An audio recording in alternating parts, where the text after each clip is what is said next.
So I realized there were quite a few things that I still didn't get a chance to cover, so I'm going to do one more video here that I'll do in a separate YouTube upload. So it's got all these options on here, but it also has a whole nother page of camera options. This is for higher sensitivity. What it does is it helps to reduce blur, so I would assume it essentially quickens the shutter speed. This one's for surf and snow, so if you're out by the beach doing some, surf fishing, what this does is it helps to, sort of bring down the brightness of snow or sand. This one is for kids. It helps to, capture moving kids, it says. For pets, I'll show you what this one does here in a second. Sport, another one of those, it probably quickens the shutter speed so that you can capture moving objects better without a bunch of blur. Candlelight, for capturing scenes that are in, minimal brightness. One for fireworks. This one's for report. It's for capturing images with fixed pixels for reports. Frame, I guess you can add a frame around it. I haven't tried this one. This one's kind of neat. Digital panorama. It allows for 3 shots to be taken, so you pretty much take one shot, take another, and it stitches it all together into one large panorama. Wide, this is sort of like a panorama, only it stitches 2 pictures together instead of having 3 pictures stitched together.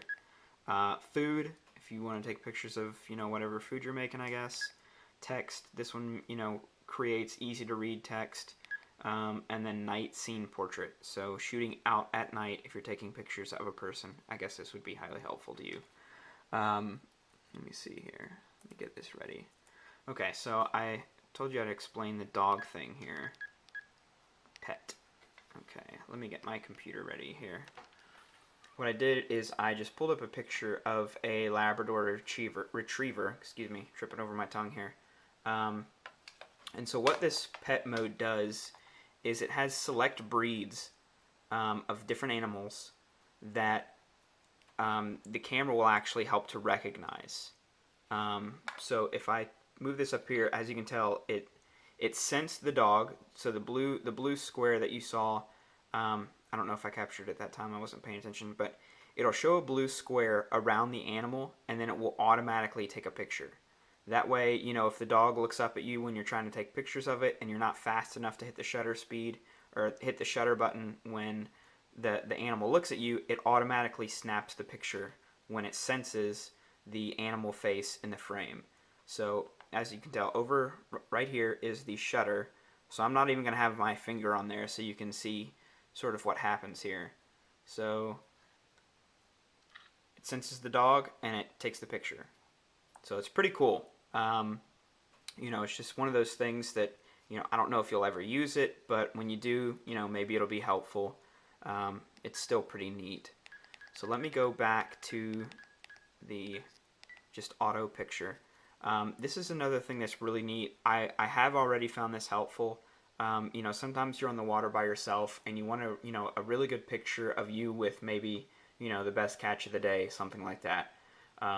Sometimes it can be difficult to center yourself in the frame and take a good picture when you're just by yourself. You have to deal with setting the timer, which this does have a timer option. Right here you can self-timer, 2-second self-timer, stuff like that. So it does have a timer option, but sometimes that's a kind of a hassle to deal with. So this button right here, it changes these options. It'll show up right here. It's called Smile Capture, Self-Portrait Assist, and then you have Self-Portrait Assist with Smile Capture and face detection on. So this just pretty much detects faces. But what Smile Capture does is it will automatically take a picture when it senses that you have smiled, which is really kind of cool. So I'll show you what this Self-Portrait Assist mode is. What this does is it helps these LEDs right here. It'll sense a face in the frame, and using these LEDs, it will tell you whether or not you're centered in the picture. So let me move my face in the picture. So now you can see that LED blinking. That means I need to, since it's blinking up here, that means I need to move my face toward this way in the frame to center it up. So now I'm getting closer. Okay, so now, once you're able to move it between all four, that means that your face is pretty much centered directly in the center of the frame. So that's pretty cool. So I'll show you what's going on here with the smile capture here. Let me turn that on. What I did was I just pulled up two images of faces on Google image search just so you could see the screen. I can't do it on myself and still make sure that you can see what's going on. So here's the first image. See, it senses the face. That's what that, yellow box is for. It senses the face. But this is a picture of someone who's not smiling. So if I change it to a picture of someone who's smiling, as soon as I lift it up and it registers both the face and the smile, it should take a picture. So I'm going to have my hand off of the shutter and I'll show you what I mean.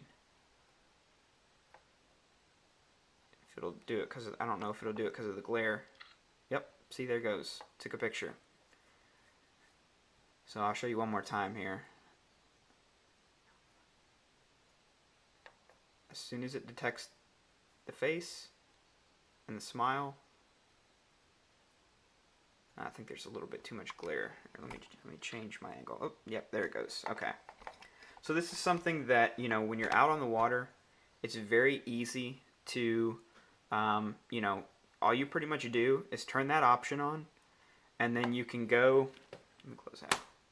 You pretty much turn that option on, you set your camera up on the tripod, you move around in front of the camera, make sure that your face is centered with the LEDs on the front, and then all you have to do is hold the fish up and smile, and it clicks. So it's, just one of those features that the GoPro doesn't even come close to being able to do. They just don't have any options like that, and I think it's something that, while it might be sort of a novelty feature, I still think it's, as I said, I've already used that feature, and it's very helpful in terms of getting a good picture of you with a fish, if you're out there all by yourself. So I think now I feel like I've covered all of the different things. It's got this option over here which allows you to change the depth of, or the focus. That's for macro. That's for 1 centimeter macro. It's where you can take things, up close, just ridiculously up close. Pan focus, infinity focus mode, and then manual focus. Most everybody's probably just going to use autofocus. Press over here to the left, and you get the different flash modes: automatic flash, no flash, flash mode on, flash mode with red eye reduction, and then that's flash mode always on with red eye. I'm sorry, this one was automatic flash with red eye, and that's always on with red eye. And then it has, in the menu, it has different options that you can change here. You can change the recorded pixels. It has all the way up to 16 megapixel capabilities. I haven't done much 16 megapixel shooting just to conserve space. With 32 gigs, I could get away with it, but I've just mostly been shooting the 12 megapixel 16 by 9 format. It allows for big, wide pictures. So that's what I've been shooting at. Quality level, you can change the quality level: 1 star, 2 star, 3 star. 3 star is obviously the best. Automatic white balance. You can change the white balance within the program mode. Autofocus setting, autofocus metering. Sensitivity, you can change the sensitivity and the ISO depending on, how bright the situation is that you're shooting. Pixel track, blink detection, so it can actually, you can turn on whether or not it senses somebody blinking. I haven't had a chance to try that. I don't know if it just takes another picture if you blink when it takes the picture, or it just doesn't take it until it senses that you're done blinking. So I don't know exactly how that works yet. I haven't got a chance to play with it around that much. Digital zoom, instant review for reviewing your photographs as soon as you take them. Memory, whether or not you want to, these are different things that it can automatically check for. I know I went through those kind of quickly, but green button, this is the green button I was talking about. This is where you assign what you want the green button to do. Date imprint, enhancer, macro light. You can turn that on if you want these little LEDs to be on for any particular reasons. Let's see. In the settings, you can change, sound. You can change just all sorts of different stuff on here. There's options galore. HDMI out, video out, USB connections, how the image is saved, power saving, quick zoom, and I guess I might as well talk about I haven't talked about the actual zoom on this yet. The zoom is pretty impressive. It's got both optical and digital zoom. It's got, I think, 5x. Yeah, 5x optical zoom. So, as you saw here, I'll change it to something that's, I don't know how well you can see that here. So that's it zoomed all the way out. That's it zoomed all the way in with the optical zoom, and then digital zoom, you can go quite a bit further. Obviously the picture quality degrades pretty quickly once you get into the digital zoom. It introduces quite a bit of noise into the picture, but the optical zoom is pretty impressive, to say the least, for a camera of this size. So okay, now I think I'm officially done. It comes with this lanyard, comes with the little thing used for the macroscope, again, that just connects onto here, and it allows you to actually just set the camera on top of things. So I know, some people have been buying this up who collect stamps, because they're able to just set it on top of the stamp and take a nice close-up photograph. And then it comes with, a pretty hefty manual, disc. I'm not for sure what's on the disc. Maybe just driver information, something like that. And then a cord for your hooking it up directly to your computer, PC cable. And then also the wall charger and stuff for the battery. So that's it for this second installment. As I said, I should have an official write-up, with actual real-world photography samples, video samples, underwater videos, stuff like that I'm planning on submitting for review for the website. So I will see you all later.